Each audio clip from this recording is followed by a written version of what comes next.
Hello guys, Dummy here. Today what I have for you is a fully automatic brewing station, like in my last video. However, this one is very different in the fact that it is now down to 4x4x3 in terms of size. And that is absolutely tiny for a fully automatic brewing station. And by fully automatic, I do mean that it will actually start brewing again. Once this lot of potions finishes brewing, a new set will come out and it will start brewing all by itself. So this chest will just fill up by itself over time. And so it's just a really, really easy and simple way of getting a fully automatic brewing station. So you never really have to do anything. All you have to do is make sure all the ingredients are topped up and make sure you've got enough water bottles and obviously enough space for the finished potions to go into. So I'll show you a little demonstration of it working now. We'll just let this go. So I'm going to speed it up now and then you can see what happens when it finishes brewing.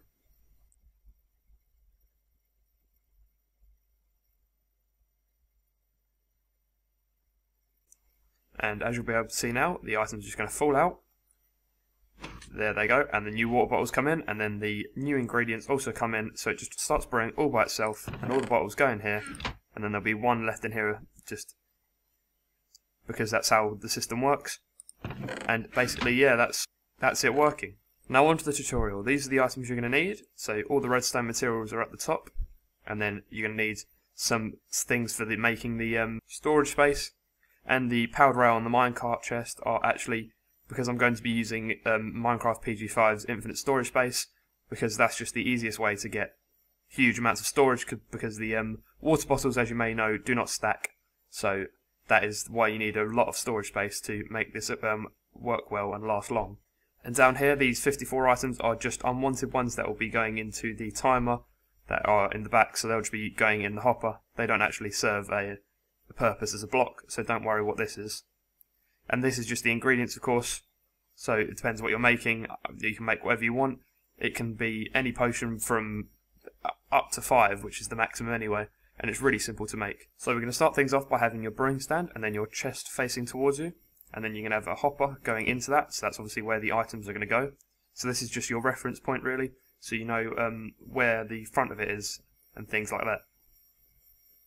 Now what you can do is you're going to put a hopper above it, and this is where the items are going to go and be filtered in. And just for the moment, I'm going to put a random item in here, just because it will make it easier for when we're making the rest of the design, so nothing goes through without us wanting to. That's just a little helping hand for later. So what you're going to do is you're going to put a block here with a comparator on top. See, that's why we need it, because it's going to be on at the moment. Then you're going to get a slab, and it is incredibly important to use a slab. Do not use a normal block. And then you're going to put a piston below it with a redstone block on. Then you're going to put a hopper on top, and then by shift clicking, you place them into each other like that. And this is where your 54 items are going to go. 53 is actually the maximum efficiency. However, if you get like a really big lag spike, having 54 can just save you and make sure that your potions continue to brew as normal. But I'm just going to put in 53 for the moment. But that's up to you depending on what the lag situation is like really. And that is what the slab's for, because the power is on a slab. It will actually power the piston below. However, it won't cause these hoppers to lock, which means they're not actually affected by this redstone, which is what we want. Now we're going to come down here, place a block, and then get your comparator out, and then we're going to put this into a block with a redstone torch on. Now we're going to come to this one side, put a piece of redstone on top of this, and then a redstone torch on the side of that, so you can see that is adjacent to the hopper. Now we're going to get another hopper, and this hopper is going to go into the brewing stand, and basically that is where the water bottles will go later, so we'll sort that out later. Now what we're going to do is we're going to come upwards, and we're going to put a piece of redstone here, and then we're going to come along one, and then get a redstone repeater, place it here, put it on 4 ticks. Now we're going to get 2 droppers, and one's going to go just here, and one there, so these are both going to be powered by the redstone repeater. Now we're going to get a slab. Again, very important to use a slab because we don't want this powering the hoppers below it. So it's very important to use a slab there. And then we're going to come along here and get another 4-tick repeater, put it there, going into a dropper. And now we're going to come around this side and get a hopper actually. We're going to put a hopper here, and you'll see why you do this later. So you want it facing that way. So facing towards the here, because this is where the water bottles are going to go and this is where the infinite storage is going to be. So it's just best that you put that there, and you'll see why in a bit. Now you're going to shift click again to put a 4-tick repeater on top, and this is going to go into another dropper facing inwards. And this is for a 4-item setup. If you want a 5-item setup, you simply put another dropper on top, and I'll show you where to put the extra hopper later. And if you only want a 3-item brew, then you can literally just delete this hopper and delete that redstone repeater, and everything will work as normal. Now we're going to sort out some hoppers. So this dropper, you want just going straight down, so straight into the hopper and then all the way down. This one, however, is going to go like this. So you're going to put a hopper this way, so it's facing to the left, and then a hopper facing from where I'm looking to the left again. So this dropper is going forward, to the side, and then forward again. Now it's very important that this dropper is going into a hopper going down, so it's going down into that one, and make sure it's not going round, otherwise the system will get a bit confused. And again with this one, it's very important that this one actually does a turning at the start, so it has a really long route round. Make sure it doesn't go straight forward and down, otherwise again the order will be mixed up. Now if you, as I said, you're going to put a 5th one in, if you want a potion with 5 items, you simply do that by putting a dropper with a hopper facing straight down, and then that will allow you to have the 5 items that you need, and you won't actually need to make any other adjustments, just do that. Now for the infinite storage space, you're going to get a powered rail. You only need 1, and you're going to put that here, and then you're going to come over here, and you're going to put the minecarts here, and you can put as many as you want on this rail. I use a powered rail because it's less easy to push. For example, on a normal rail, if you just give it a little nudge, these things will just go flying off, and it could be a bit of a pain. So that's why I've just put it on a powered rail, so they're stopped. And now, as you can see, they're just wedged in there, and you can put as many in there as you like. However, if you put too many in, it does cause lag. But yeah, as I said, this is PG5's design of making infinite storage, but I'm going to use it anyway because it's going to be holding water bottles, which are quite hard to get in you need a lot of space to get them in. Now, just temporarily, I'm just going to put a redstone block here, and you can just need to power this hopper, because this is where the water bottles are going to go. However, we don't want the water bottles going straight in already, otherwise it will cause a bit of confusion to the system, because that's the last step that we take this off, and then it will just continuously run. So you're going to get your water bottles, and you're going to put them all in this hopper, and then they'll just filter down into all of the minecarts. So you have plenty of space, and you also want to put some water bottles in this hopper down here, because that's where they're going to be going later. And you can just fill this up as much as you really want, and the more the better, because these aren't going to last as long as you'd hope. Now, to sort out the orders of the droppers, you come over here, and I'm just going to show you which ones are first. So I'm going to show you which order they go in. So this one is the first one, this one down here is the second one, this one up here is the third one, and this one over here is the 4th one, and if you put the 5th one on top, that will also be the 5th one. So now you put the items in the order that this corresponds to. So I'm just going to make some health potions, so I'm just going to get a little bit of nether wart and put that in here. Then we're going to get a bit of glistering melons and some glowstone and some gunpowder, and they're going to go in the other ones.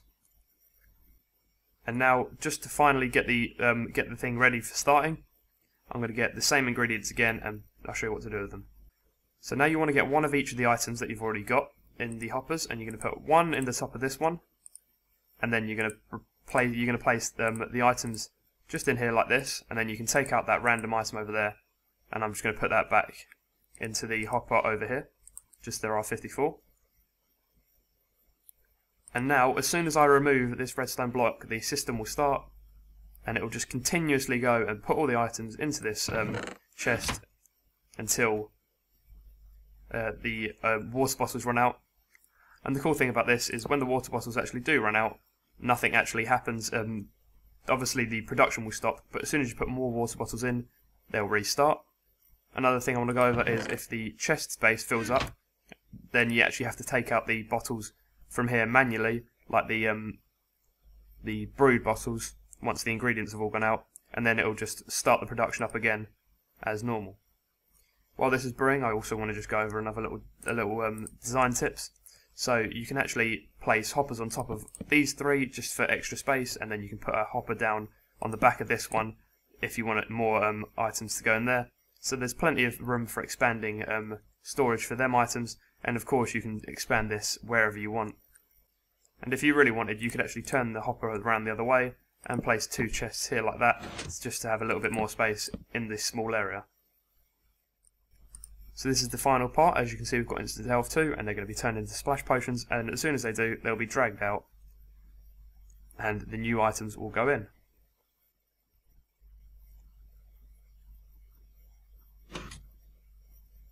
Like so, and then we've got all the items up here in the correct order.